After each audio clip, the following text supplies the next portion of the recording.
Ang tungkulin ng lalaking ikinakasal ay itinuro ng dakilang apostol na si Pablo sa kanyang sulat sa mga taga-Efeso.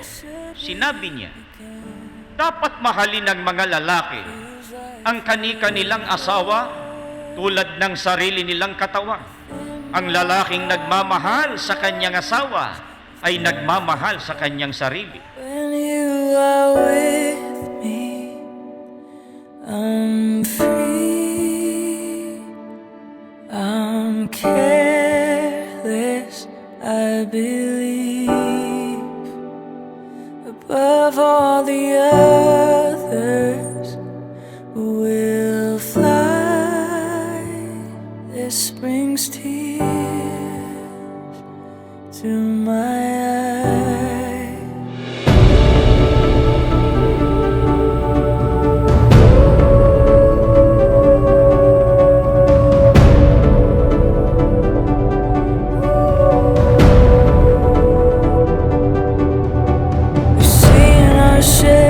Ups and downs, oh how quickly life can Jimmy, salamat at nahintay mo ang pagkakataong ito na pareho naman nating hinangad. At pangako ko, bibigyan kita ng magandang pamilya. Hindi man sagana, pero may papangako ko na aalagaan ko ang magiging pamilya natin. Ang puso mo higit sa lahat para manatili tayo sa banal na ministeryo. I love you.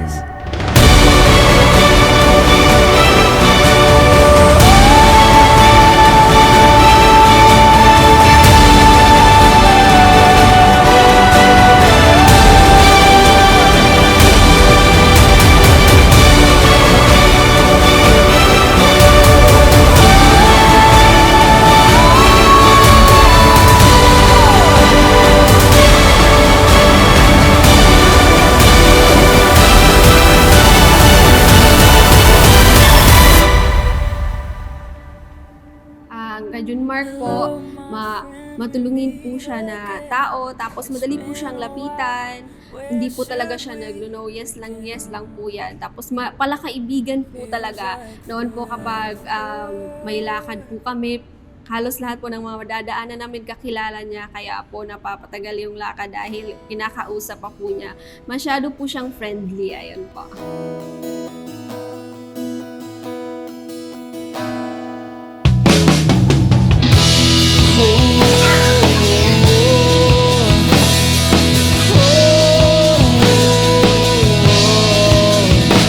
Nagkakilala kami ni Rhea sa buwan ng pulong po ng Kadiwa dito po sa lokal ng APL Distrito po ng Zamboanga Central pa po noon, pero ngayon Zamboanga City na po. Ngayon, merong mga kaunting icebreaker para maging masaya ang pagpupulong na nakilahok ako at meron akong kinuhang chips na doon pwede kang kumuha ng chocolate. Yung chocolate naman, ibibigay mo sa kadiwang gusto mong mabutan.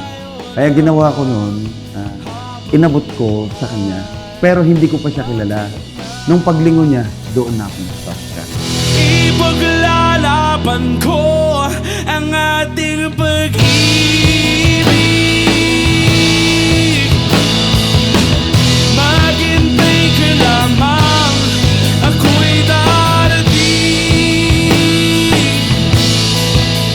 Pagkat sa isang taong mahal mo ng buong puso, lahat ay gagawin. Yan, nung makita ko siya, parang may tumutulak sa akin na yun yung number, kausapin mo. Tsaka yun nga din ang ginawa ko. Hanggang sa tuloy-tuloy, dumating ang panahon, bigyan ako ng number, nagkakilala kami, nakilala niya ako, nakilala ko siya. Dumating ang panahon, nagkamabutihan kami. At yun, simula.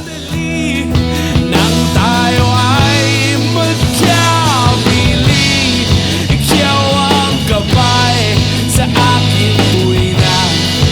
At ang ilaw sa gabing mapanglaw, tanging ikaw. Ipaglalaban ko ang ating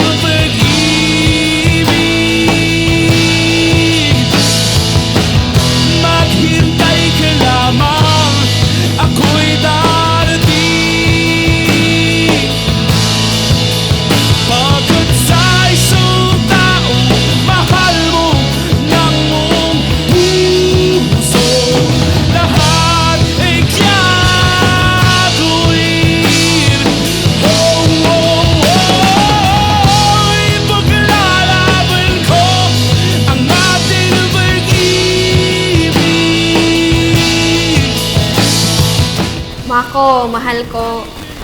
Alam ko marami pa tayong mga pagdadaanan, mga pagsubok at hindi madali yung pinasok natin. At alam ko naman di tayo pababayaan ng ating Panginoong Diyos. Sasamahan niya tayo all the way. Palagi lang tayong manalig sa Kanya at lagi mong asahan na nasa likod mo lang ako, susuporta sa iyo palagi. Mahal na mahal kita. Gayon man ay umibig naman ang bawat isa sa inyo sa kani-kanyang sariling asawa, gaya ng sa kanyang sarili. At ang babae ay gumalang sa kanyang asawa. Ang paggalang na dapat na iukol ng babae, kapatid na Rhea May, sa kanyang asawa, ay ipinaliwanag ni Apostol Pablo sa kanyang sulat sa mga taga-Kolosas na nagsasabing, mga babae, pasakop kayo sa inyo-inyong asawa sapagkat iyan ang kalooban ng Panginoon.